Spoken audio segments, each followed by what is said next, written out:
महाभारत की कथा घिनौने अपराध के अपराधियों को मिले दंड की कथा है।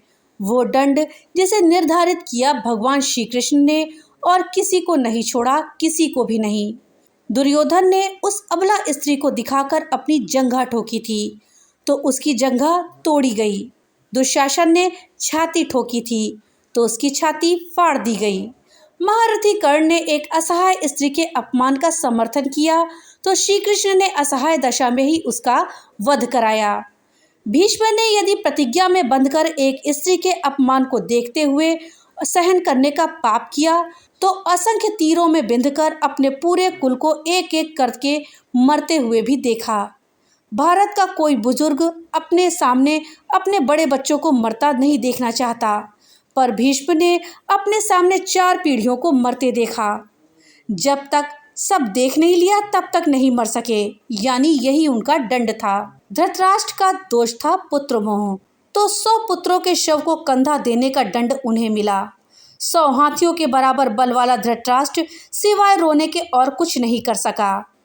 दंड केवल कौरव दल को ही नहीं मिला, दंड पांडवों को भी मिला। द्रौपदी ने वरमाला अर्जुन के गले में डाली थी, सो उनकी रक्षा का दायित्व सबसे अधिक अर्जुन पर था। अर्जुन यदि चुपचाप रहकर उनका अपमान देखते रहे तो सबसे कठोर दंड भी उन्हीं को मिला। अर्जुन पितामह भीष्म को सबसे अधिक प्रेम करते थे तो कृष्ण ने उन्हीं के हाथों पितामह को निर्मम मृत्यु दिलाई। अर्जुन रोते रहे पर तीर चलाते रहे। क्या लगता है अपने ही हाथों अपने अभिभावकों भाइयों की हत्या करने की ग्लानि से अर्जुन कभी मुक्त होंगे क्या? नहीं, वे जीवन भर तड़पते होंगे। यही उनका दंड था। युधिष्ठिर ने स्त्री को दांव पर लगाया तो उन्हें भी दंड मिला। कठिन से कठिन परिस्थितियों में भी सत्य और धर्म का साथ नहीं छोड़ने वाले युधिष्ठिर ने युद्ध भूमि में झूठ बोला और उसी झूठ के कारण उनके गुरु की हत्या हुई। ये एक झूठ उनके सारे सत्यों पर भारी रहा। धर्मराज के लिए इससे बड़ा दंड क्या होगा? दुर्योधन को गदा युद्ध सिखाया था स्वयं बलराम ने। एक अधर्मी को गदा युद्ध की शिक्षा देने का दंड बलराम को भी मिला। उनके सामने उनके प्रिय दुर्योधन का वध हुआ और वो चाहकर भी कुछ नहीं कर पाए। उस युग में 2 योद्धा ऐसे थे जो अकेले सबको दंड दे सकते थे, कृष्ण और बर्बरीक। पर कृष्ण ने ऐसे कुकर्मियों के विरुद्ध शस्त्र उठाने से इनकार कर दिया और बर्बरीक को युद्ध में उतरने से ही रोक दिया। लोग पूछते हैं कि बर्बरीक का वध क्यों हुआ? यदि बर्बरीक का वध नहीं हुआ होता तो द्रौपदी के अपराधियों को यथेचित दंड नहीं मिल पाता। कृष्ण युद्ध भूमि में विजय और पराजय तय करने के लिए नहीं उतरे थे। कृष्ण कृष्णा के अपराधियों को दंड दिलाने उतरे थे। कुछ लोगों ने कर्ण का बड़ा महिमा मंडन किया है।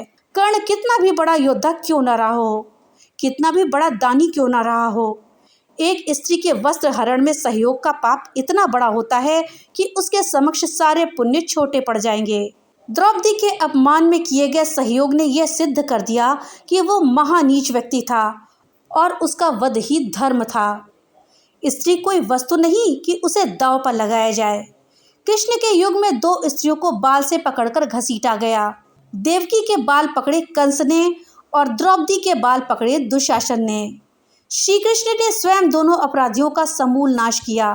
किसी स्त्री के अपमान का दंड अपराधी के समूल नाश से ही पूरा होता है, भले ही वो अपराधी विश्व का सबसे शक्तिशाली व्यक्ति क्यों ना हो। यही न्याय है, यही धर्म है और इसी धर्म को स्थापित करने वाला भारत है, सनातन है। दोस्तों, जानकारी अगर अच्छी लगी हो तो वीडियो को लाइक और ज़्यादा से ज़्यादा शेयर करिएगा। और हाँ, अगर चैनल पे नए आए हैं तो चैनल को सब्सक्राइब करना मत भूलिएगा और अपने विचार हमें कमेंट बॉक्स में लिख करके ज़रूर बताइएगा। तो मिलते हैं अगली एक नई वीडियो के साथ, तब तक के लिए राधे राधे।